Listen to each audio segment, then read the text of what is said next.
But Norton piling men in here. The kick comes out as we'd expect, tight to the line, and that's going to go out. So Norton will have the line out, but they won't be anywhere near as close. That's gone back well over 20 yards. 10 yards beyond the 22. So. Yeah, 10 yards beyond the 22. So Norton are now about 35 yards out away from the try line. But it is their throw now. Tactics here. Well, their line is strung out across the field. If I was the fly half, I'd be kicking across the pitch and hope the winger gets onto it and hope the other opposition winger fumbles it. That's. However, Chew Valley have actually won the line out and they're now in a maul situation, and Chew Valley have kicked it up the field, which is what we were talking about, kicking, and Norton have fumbled it. Chew have caught it. So now Chew have got the real advantage. They're on the Norton 10-yard line and in more of an attacking position for Chew. I think the referee was a bit harsh there. I think he blew up for a knock-on by Chew Valley, but as I saw it, came off the player's boot, actually. He went down, there's such a poor pass, it was down his boots, and I think he didn't actually knock it on, but Norton won't mind about that. They've got a chance to relieve a bit of pressure, get themselves back down into that Chew Valley half. There was an error there by two of the Norton backs that led to Chew making that break. They'd kicked the ball forward, and it was an error in communication between two of the backs and who was going to collect the ball. As it was, one of the green and white shirts came piling through and started to push Chew forward. But anyway, the Midsomer Norton emerged with the ball from the scrum. That's number 12, Midchard. Moon now fires it off. He wants to play. He's playing territory football now, and he's put it right down into the 22 for a line out. It will be a Chew line out, but they're having to defend it very close to their own line. That's playing rugby simply, isn't it? You know, you off the first or second phase, you get somebody to kick it, beautifully kicked by the scrum half. They've gained 45 metres, and now the pressure's really back on Chew. So, did you want to say anything? Well, actually, this period of the match, Norton, there may be a fumble, and no, it's going to be a scrum back. I think we should. It's in an area of the pitch we're finding very difficult to see because of the size of the crowd here. We cannot actually see, so we've got some tables that we can stand on to see. But Norton have the scrum. It's a 5 metre scrum. And Norton have the... Oh, no, sorry. The referee's changed it to a line out. And it's a Norton put in. They've actually got possession, so they're probably over the line now. If they can get possession and get the ball down, they will score a try, which will be a key try to make. We're losing it. We cannot see. This is in a position of the pitch that is impossible to see. It's right in the corner. Table? Yes. Let's go on the table. Let's do it. And hope we don't end up bloody killing ourselves in the process. Right, anyway, and just as that happens, they now get the ball out into the centre of the pitch. There's a Norton trying to stretch the Chew defence. Norton have moved the ball from right to left. Norton now piling forward now more on the left-hand side of the flank than the right when they were when we had that line out. We've seen there's been an infringement there. It's a penalty.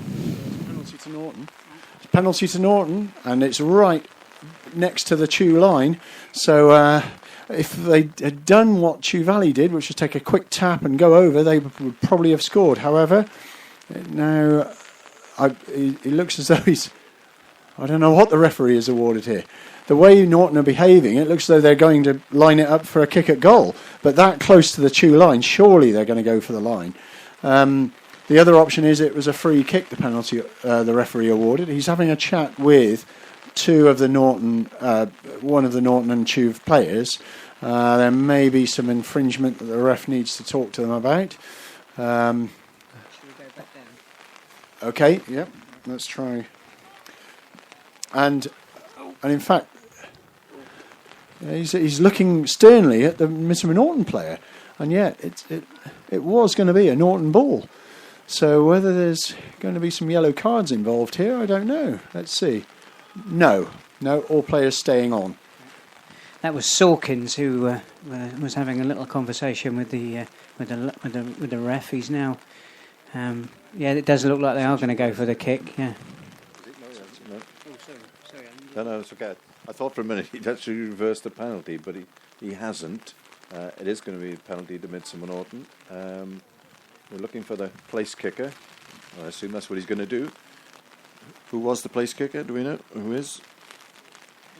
I think it's Mitchard, isn't it? I think so. Alex Mitchard. It looks like it. Well, we're gonna bow to you with your hometown knowledge. Although Mitchard is standing just in front of us. It's probably not him taking the kick, then, I would guess. Is it Ben Moon? Isn't it? I think because Ben Moon seems to be the only one who's got a mildly white shirt, as is the want of the scrum half. I don't think the scrum half union would appreciate that comment, Ian. They do a lot of dirty work between the forwards and three quarters, but he deserves a medal, whoever it is, for attempting this kick. It's a very difficult kick, quite an angle on it. The breeze, well, it's not a breeze, it's a driving wind and the rain, and he's got to keep his concentration as he steps back and right-footed kicks. Eye towards the posts, looks if it's gone. Oh, it's good. To the middle, penalty to Midsomer Norton, gives them lead 6 points to 5. That was a cracking kick, wasn't it? By I'm pretty sure that's Moon. Yeah, that really was a good kick, and really important for Norton to come away from that passage of the game with some points on the board. Yeah, of course it is. I mean, it's disheartening if you're spending time in the opposition 22 and you can't get those points. That's when the teams lose their motivation. That's great from Norton. It's not far to half time, so if they can hang on to this lead and then come out all guns blazing in the second half. Still only 1 point in it, though, isn't there? As Chew get the game back underway, and that ball. I don't think that went far enough, did it, from the restart? So that means it will be Midsomer Norton. That's a stroke of luck. Yeah, if the ball doesn't go 10 metres, it's a scrum back. They get a choice of kick again or scrum back, and of course you choose scrum back because on the halfway line, because it almost automatically gives you possession, and 10 metres ahead of where you would have had possession. So a bad kick by the Chew man there from the kick-off, and now Norton have a scrum on the halfway line. It'll be Moon who puts this in. Norton emerge with the ball. That's Denning who emerges with the ball, but the referee's arm's in the air. He obviously didn't like something. Was that coming? Yeah, I think he indicated that one of the flankers came around offside. So it's unusual. Doesn't happen very often. And a very good kick down well within the Chew Valley 22. So it gives Norton a very good attacking position and the put in the line out. So because from a penalty you always have the line out put in. So very good position for Norton now to add to this 6-5 lead they have at the moment.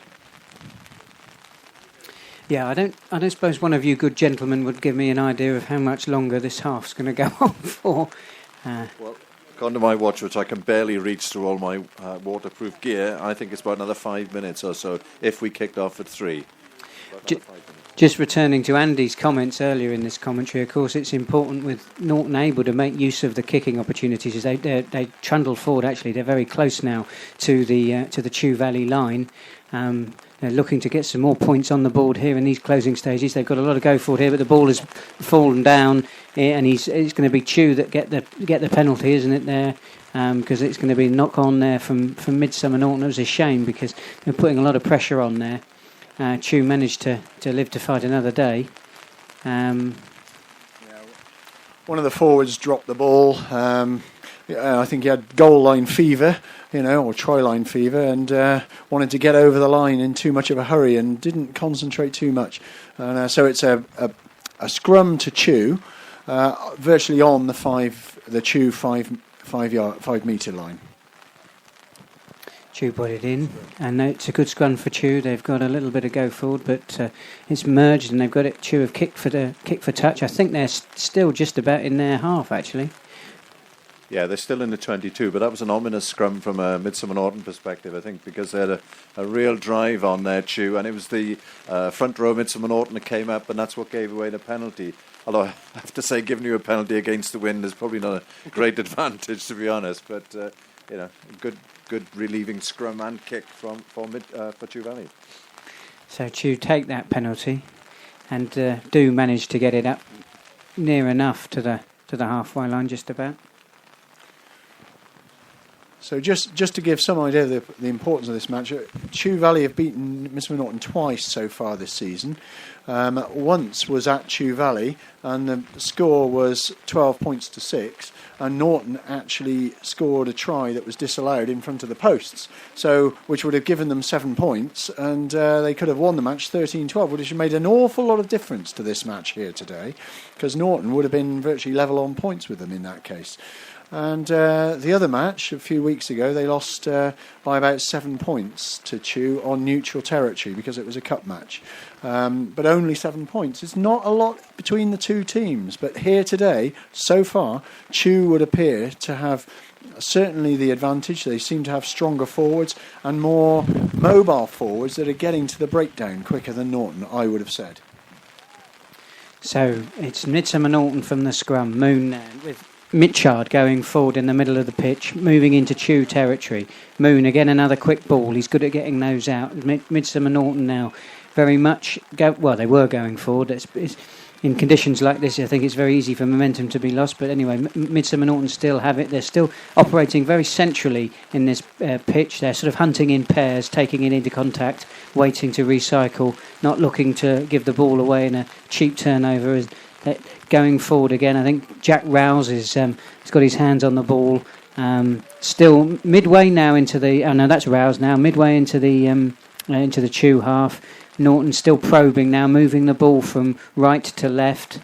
The ball's been. They will get slow ball there, but it does reappear. And it was a last-stitch pass. They've managed to get it out. So I think that's one of the fours, but he's dropped it going forward. And I think the ref's bringing back. So there was a penalty, was there? Yeah, there's a penalty to Norton in front of the posts. And with that, this little time, and a yellow card to the Chew player for what? Any idea, Alan?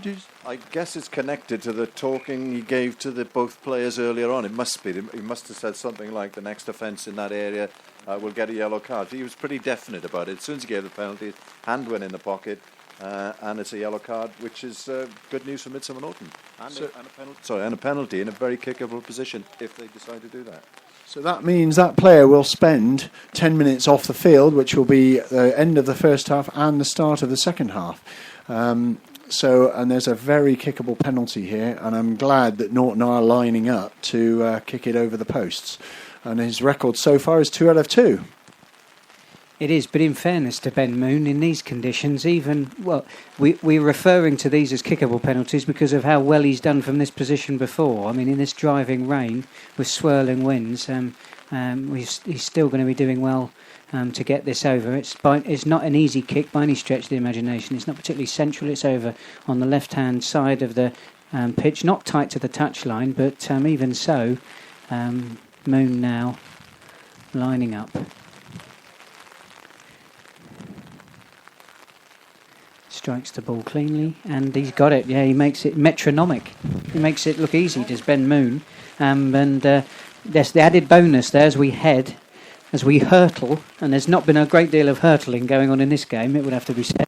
We hurtle towards half-time. It's Midsomer Norton, who, in fact, what's going on now? Is that half-time? Yeah, absolutely, it's half-time, and a good finish to the half of Midsomer Norton, I think. Not just the penalty kick and the penalty kick before that, but I think the play showed a bit more nous before that. Instead of spinning it wide, they were turning back into their forwards, just one pop pass in, back into the forwards, driving forward, keeping the pressure on Chew, and that was really sensible play and what we've been talking about all through the course of the afternoon. So, and the other significant bit, I think, is also the fact that Chew were down to 14 players. If Norton can take advantage of that in the start of the second half, then it's going to be very difficult for Chew to get back in the game, because in these conditions, if you build a bit of a lead, it's very difficult then to come back into the game. So, great finish to the first half for Midsomer Norton. So then, Andy, from the partial perspective, what did you make of Norton's first half performance? Very partial, I'm afraid. As an ex-Norton player, I'd be favouring them all the way here. They've struggled this half, but they've actually got a tenable lead here, 9 points to 5 at half time, which gives them a little bit of a cushion in the second half. Unfortunately, no tries. That's 3 kicks. against a try against. And of course, if you score 4 tries and lose, you get a bonus point. So they'll be seeking to make sure that Chew Valley don't score any more tries. This man that's been yellow carded, I believe the average number of points